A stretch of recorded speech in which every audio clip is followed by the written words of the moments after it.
Pessoal, é o seguinte, o Supremo Tribunal vai julgar em plenário um pedido de habeas corpus do ex-executivo da Petrobras, Márcio de Almeida Ferreira. No caso dele, existe a mesma controvérsia sobre a ordem de manifestação das defesas que levou a uma inédita anulação da sentença de Sérgio Moro na Operação Lava Jato pela segunda turma do Supremo Tribunal Federal. A decisão que o plenário vir a tomar valerá somente para o caso de Ferreira, mas servirá para enunciar o entendimento de todo o tribunal de como isso então funcionará. Agora eu queria saber de vocês. Essa decisão sendo tomada pelo plenário e seguindo a decisão já tomada pela segunda turma, isso se estende automaticamente a todos os processos que tramitam no Superior Tribunal no STF, ou a cada processo tem que ser avaliado separadamente? Como que isso vai acontecer? Supondo que seja como a da segunda turma. Vamos lá. Como eu já disse algumas vezes, o direito ele não segue uma fórmula matemática. Então, vários posicionamentos podem ser adotados. Ali, o Supremo Tribunal Federal, ele pode, naquele momento, dos posicionamentos que o Supremo pode dizer a grosso modo, eu volto a dizer, esse não é o termo técnico. Eu, como advogado, deveria dizer termos técnicos, mas eu quero que todos me entendam bem. Melhor, então, sim. posso falar assim? Com certeza, acho então, melhor. Uma coisa que os ministros ali podem dizer é, olha, valerá para todos. Tá. Então, todos que tiverem casos semelhantes a esse, ou seja, que delatados e delatores falaram ao mesmo tempo, porque o que se discutiu ali, tecnicamente, foi, olha, porque a nossa lei, Thalita, o que está se discutindo ali é o seguinte, o último a ser ouvido, para se defender melhor, é o acusado. Sim. Então, você acusou, quem acusou falou que foi fulano, falou que foi Beltrano, ele tem que falar por último. Não, foi bem assim ou não foi. E aí houve uma confusão nisso. E o Supremo está decidindo agora. O Supremo vai dizer está certo ou está errado. A grosso modo é isso. Valerá para todo mundo. Valerá para todo mundo? Está tudo anulado. Todos os casos que tiverem casos semelhantes serão anulados. Automaticamente? Automaticamente. Tá. O Supremo pode fazer isso. Como também pode dizer, não, peraí, somente este caso em específico está anulado. Se o Supremo, eles podem fazer essas duas coisas. Sim. Vocês entendem que o plenário vai voltar como a segunda turma ou não? Arriscando, sim, pelo que Fazendo um exercício de futurologia, sim, eu total. acho que o Paulo tem uma opinião diversa da minha. Sim. Honestamente, também não consultei antes, mas eu acho que o Paulo tem uma opinião diversa da minha. São 11 ministros. Sim. Tá? Honestamente, eu arrisco ali com segurança.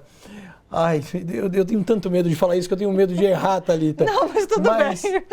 Parece jogo de futebol que tá arriscando palpite. Você fica naquela insegurança. Sim. Vão anular. Vão anular? Vão anular e vão dar efeito só para aquele caso. Entendi. Só para aquele caso em específico, mas vão anular. Esse é o... Mas daí já é um indicativo que outros processos... Que vai naquele sentido. Sim. Que vai naquele sentido. Você acha o contrário, Paulo? Eu não sei exatamente, mas eu concordo que muito provavelmente anularão, ou pelo menos deveriam. Tá. Né? Por quê? Porque a vantagem de se falar por último, por isso que o réu sempre tem essa vantagem, né? Se falar por último é que eu me defenda de todas as provas apresentadas contra mim. Sim. Na medida em que eu estou num processo que há uma multiplicidade de réus e que as teses entre eles de defesa podem ser colidentes, um acusando o outro, né? Se o que é acusado não falar por último, ele acaba indefeso com relação à prova oferecida pelo outro réu. Faz todo sentido, sim. Faz todo sentido, por isso acredito que deveriam anular. Eu, sinceramente, não sei se o farão, mas concordo que se o fizerem, não vão estender os efeitos subjetivos, ou seja, não vão estender a todos, especialmente porque o STF, é importante que o espectador entenda isso, a forma como o nosso sistema é moldado, o STF tem caráter político. E nessa medida, sim, é claro, e nessa medida, veja, a partir dali o STF mandar à população a mensagem de que toda esta heróica operação foi anulada, sinceramente eu não acredito que o STF tenha força política para isso, como não teve força política para manter o mandamento constitucional da não prisão em segunda instância, por exemplo. Entendi. Não teve essa força. Você me convenceu. Eu vou te dizer uma coisa. Não, mas antes de... Deixa eu pegar esse gancho aqui, porque a Procuradora-Geral da República acha o contrário de vocês. Inclusive, ela se manifestou hoje ao STF, dizendo que não há necessidade de haver prazos diferentes em processos para réus que têm um acordo de delação e para os que não possuem. Então, ela disse, de acordo com a Procuradora-Geral, o artigo 403 do Código de Processo Penal é claro ao estabelecer prazo comum aos corréus para apresentarem contra-razões sem fazer distinção entre colaboradores e não colaboradores. De forma alguma. Vocês discordam dessa visão? Em absoluto, em absoluto. Bom, eu em certa medida concordo com ela de que a lei diz isso. Sim. Isso é verdade. A lei de fato diz isso. Está escrito lá, de Agora, fato. é por isso que não se trata de uma máquina, um robô julgando, né? Sim. É por isso que um juiz ele deve ponderar essas coisas exatamente para manter a rigidez do processo. Sim. Que o processo funcione, porque, veja, mesmo a lei, está lá a lei no Código de Processo Penal, ela está sujeita à revogação. Ela está sujeita, por exemplo, a uma declaração de inconstitucionalidade do STF. Né? E existe, como no caso dos habeas corpus, dos recursos extraordinários, o que se chama constitucionalidade incidental. Ou seja, não é que a lei seja inconstitucional de toda forma, mas naquele caso, a aplicação da lei mostrou-se contrária à Constituição, e nisso eu acredito a respeito desse caso. Então, concordo com a procuradora com o argumento de autoridade a respeito da lei, sim, mas discordo que seja a postura que deveria ser tomada por um magistrado. Se você for seguir à risca o que diz a lei diz que casamento tem que ser só entre homens e mulheres. Sim. Então, se você tem que adotar exatamente o que o Paulo está falando. Você vai adotar, se você for seguir à risca o que está, você pegar o texto legal e fazer aquela leitura, exato por isso que nós não somos julgados por máquinas e por robôs. Você vai pegar e fazer a leitura legal, é exatamente essa. Você tem que fazer uma interpretação de tudo que se diz. É exatamente por isso. Agora, eu quero fazer o gancho, claro, do convencimento que o Paulo me deu. Quando eu digo eu espero, é o meu coração humano. Sim. Aqui ainda pulsa uma esperança de que eu ainda acredito que o Supremo, por mais que ali se tem agentes políticos, mas eu, sim, acredito que o Supremo não faça uma leitura tão restrita da lei, faça uma ampliação de tudo. Sim, porque você trouxe esse ponto de que o STF é um agente político. Não deveria ser.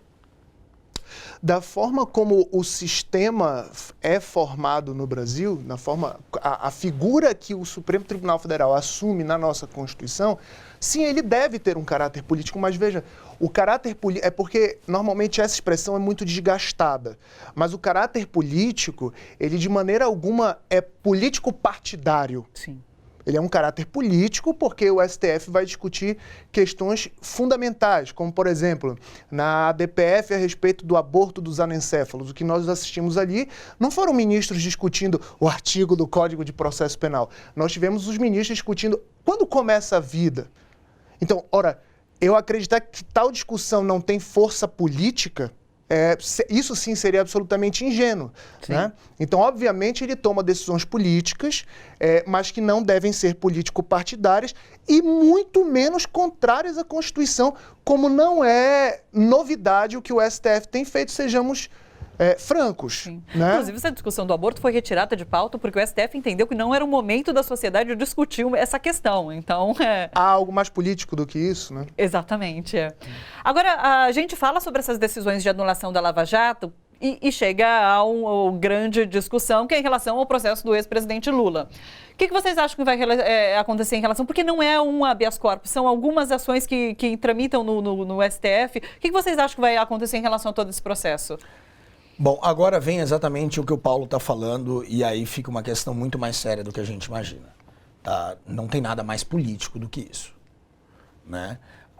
Tem todas essas ações claramente políticas, porque quando você faz uma análise, quando você faz uma leitura do que diz, você faz toda uma interpretação do que diz a nossa Constituição, de todo o texto legal, do que diz o nosso Código de Processo Penal, do que diz de produção de prova, do que é suspeição, como deve atuar um juiz, como deve atuar um procurador.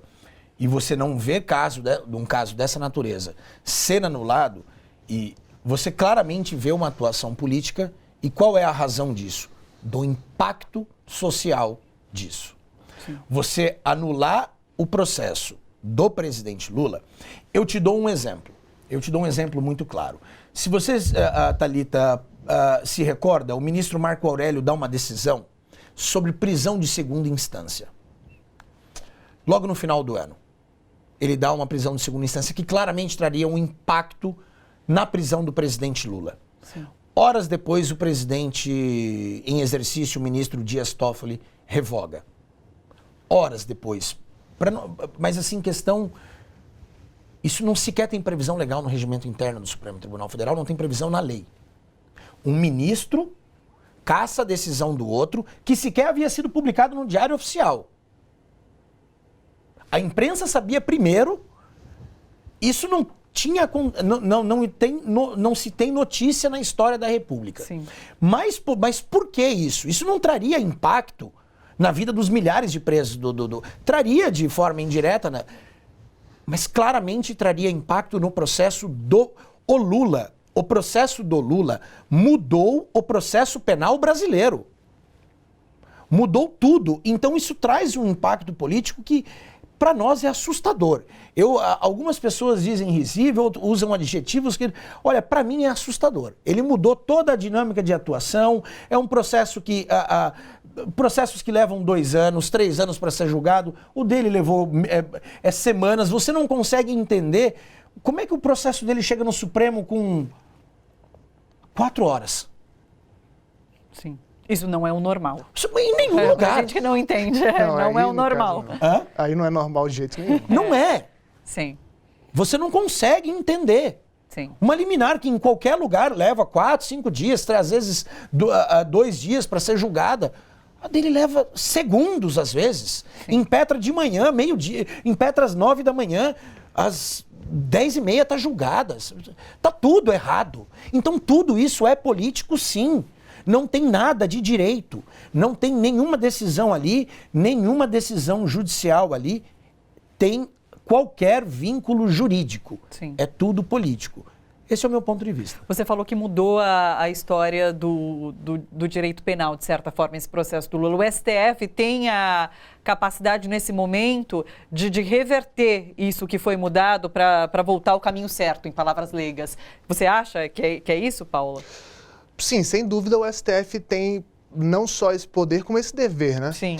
Agora, o que eu acho importante colocar a respeito do processo do ex-presidente Lula são algumas questões antes mesmo de vazamentos, né? É importante que se note que ali pelos vídeos das audiências, etc., especialmente aquele episódio com o professor Juarez Cirino, Lamentável. Lamentável. Os abusos de autoridade ali, eles são flagrantes. E eu não quero aqui, com isso que eu vou falar, de maneira nenhuma reduzir a importância disso. Mas, tristemente, eles são até rotineiros no processo penal, quando nós não vemos advogados, é claro, atuando com verve, atuando sabendo o que estão fazendo, né? Bom, o risco, primeiro dessa parte, para mim, é que, sendo convalidados atos dessa natureza, o que se vai ter são juízes que, se antes não tinham pouco temor, agora não terão qualquer temor, né, em tratar a defesa como mera formalidade. E isso, de fato, é um absurdo, Sim. um completo absurdo. A respeito dos vazamentos, né, eu acredito, sinceramente, que eles devem ser apurados com rigor, né, de todas as formas, sempre também garantindo aos envolvidos, os procuradores e o juiz Sérgio Moro, o ministro Sérgio Moro, garantindo a eles o direito de defesa, Sim. que eles se defendam dessas acusações, que tenham a possibilidade de provar, talvez, a falsidade delas, não sei exatamente, mas partindo a premissa que se deve partir aqui, especialmente sobre qual decisão o STF vai tomar, é que o dano social, como bem disse o doutor Jacó, está feito. Sim. Né? O dano social de se ver, por exemplo, porque a Operação Lava Jato, como disse o ex-presidente Lula, a Operação Lava Jato foi positiva em muitas coisas. Declarou, né? agora a BBC recentemente. Exato, na questão da corrupção, do combate à corrupção, é claro que ela é positiva. Agora ela não pode ser ideológica, ela não pode ser a qualquer custo. Não pode ser intocável. Não pode ser intocável, né? Especialmente porque o que se deve ter bem em mente é que os órgãos públicos, especialmente do Poder Judiciário hoje em dia, enquanto tristemente atuam de forma muito pragmática, Sim. eles deveriam lembrar que é seu dever né, o desenvolvimento da virtude da justiça. E a justiça é muito mais do que um nome, a justiça é muito mais do que uma forma ou uma sentença. É um bem comum de todos, né? Agora, só para encerrar a discussão, tudo isso acaba caindo, de certa forma, nessa lei recém-aprovada que está para ser sancionada de abuso de autoridade. O que vocês acham sobre? Porque a polêmica é grande Tem também. muita coisa ali que vem em boa hora, tem muita coisa que precisa... vem em boa hora, tá? Sim. O que me chama a atenção é que você viu qual parcela da sociedade reclamou da lei? Você percebeu, Thalita? Eu sei que os delegados não gostaram, pediram para... Estranhamente, os delegados reclamaram. Sim. Mas se eles não vão abusar do poder que eles têm, qual é o medo? É um questionamento que eu faço. Sim. Se os procuradores, se as pessoas se eles vão cumprir a lei na íntegra, você não tem que ter este medo. Se você vai cumprir a legislação, se você não vai se você vai cumprir, é muito simples. Se você vai chegar dentro de um distrito policial, esquece Lava Jato agora. Se você vai chegar dentro da... Um exemplo, dentro da Delegacia de Homicídios e Proteção à Pessoa. Sim. Vamos agora passar a régua para réus pobres, para pessoas pobres, para o Brasilzão de um modo geral. Para as pessoas acusadas dos crimes comuns. Sim. Aonde são delegacias da periferia de São Paulo, para aquelas pessoas. Aonde não tem nenhuma, aonde a imprensa não alcança, aonde não tem advogados, aonde não tem ninguém. Se ali aquela pessoa é pega cometendo um crime e ela tem que ser punida por aquele crime, e é ali aonde aquela pessoa não tem voz, é ali que todos os abusos são cometidos. Sim. Qual é o medo? Sim. São para essas pessoas que essa lei é destinada. Sim. E nós que trabalhamos com tudo isso, nós não nos assustamos com aquilo. Essa lei, ela vem em boa hora, sim. Ela tá ali, ela precisa de alguns ajustes. Tem exageros, como os exageros no habeas corpus, algumas coisas ali, claramente elas estão exageradas, mas ela precisa. Ela está vindo em ótima hora. Sim. Agora, os pontos que serão vetados por Bolsonaro talvez não sejam esses, sejam os alinhados claramente, os desejos dos delegados. Claramente.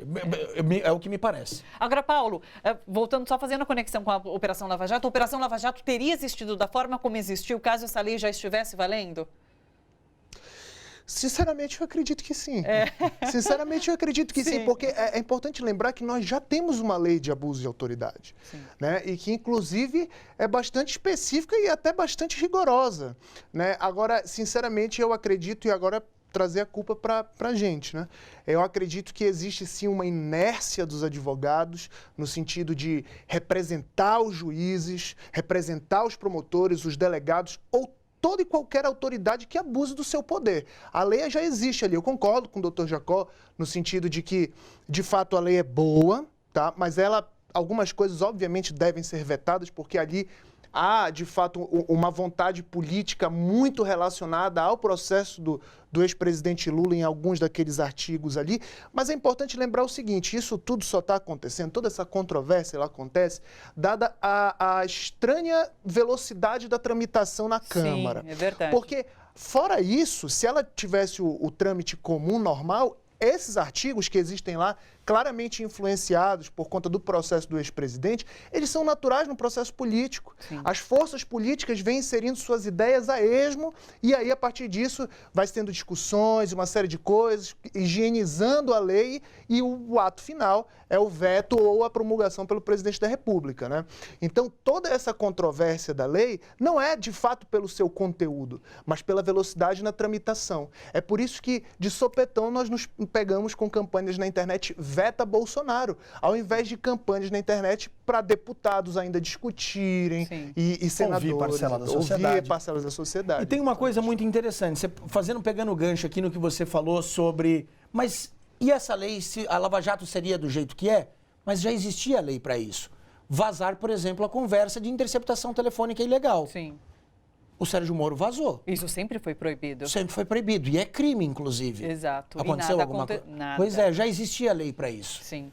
Olha só, você que curte a TVT e quer contribuir com a gente para que a nossa programação chegue cada vez mais longe, se inscreva no nosso canal do YouTube /Rede TVT e torne-se membro. Ou então faça sua contribuição em nosso Catarse. É só acessar catarse.me/TVT.